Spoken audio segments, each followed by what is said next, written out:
Hello friends, నేను మీ ముందుకు ఎందుకు వచ్చానంటే ఒక ఫేస్బుక్ నా అకౌంట్ లాక్లో పట్టింది. అందుకే ఒక అక్క నాకు చాలా అంటే చాలా హెల్ప్ చేసింది. ఇప్పుడు కూడా అన్నీ రికార్డ్ చేసి ఒక అక్క ఫేస్బుక్ అకౌంట్ వచ్చింది. ఇది తొందరగా పోయి please like and share and subscribe.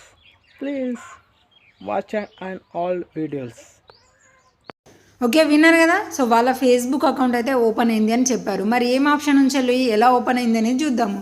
Starting వీళ్ళకి కన్ఫర్మ్ యువర్ ఐడెంటిటీ అనే ఆప్షన్ వస్తుంది. సో మనకి ఇచ్చిన తర్వాత ఒక చిన్న ప్రాసెస్ అనేది చేసిన తర్వాత మనం అకౌంట్ లాగిన్ అయినప్పుడు సేమ్ అకౌంట్ లాగిన్ అయినాము, నేము, ప్రొఫైల్ ఫోటో ఇవన్నీ కూడా క్లియర్గా చూడవచ్చు. మనకి గెట్ కోడ్ బై ఈమెయిల్ అనే ఆప్షన్ మనకి వచ్చేసింది. చూడండి, కన్ఫర్మ్ యువర్ ఐడెంటిటీ అనే ఆప్షన్ నుంచి వెళ్ళి గెట్ కోడ్ బై ఈమెయిల్ అనే ఆప్షన్ వచ్చేసింది. అందులో 2 ఈమెయిల్స్ చూపిస్తుంది. కాకపోతే ఇక్కడ అదృష్టం ఏంటిదంటే ఒక ఈమెయిల్ వర్కింగ్లో లేదు, ఒక ఈమెయిల్ వర్కింగ్లో ఉంది. కొంతమందికి ఇలాంటప్పుడు ఏమొస్తుంది, వర్కింగ్లో లేని ఈమెయిలే చూపిస్తుంది. కానీ వీళ్ళకి బెనిఫిట్ 2 చూపించింది కాబట్టి వర్కింగ్లో ఉన్నదాన్ని సెలెక్ట్ చేసుకోగానే దానికి కోడ్ వచ్చింది.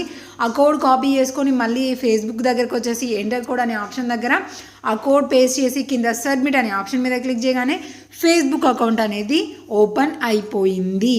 సో మరి కన్ఫర్మ్ యువర్ ఐడెంటిటీ అనే ఆప్షన్ నుంచి వెళ్ళి గెట్ కోడ్ బై ఈమెయిల్ అనే ఆప్షన్ రావాలంటే ఏ ట్రిక్ ట్రై చేయాలి, ఆ ట్రిక్ ఏంటి అనేది మీరు తెలుసుకొని మీ అకౌంట్ కన్ఫర్మ్ యువర్ ఐడెంటిటీ అనే ఆప్షన్ నుంచి వెళ్ళి గెట్ కోడ్ బై ఈమెయిల్ అనే ఆప్షన్ తెప్పించుకొని మీరు అకౌంట్ ఓపెన్ చేసుకోవాలంటే సో నెక్స్ట్ వచ్చే వీడియోని స్కిప్ చేయకుండా చూడండి.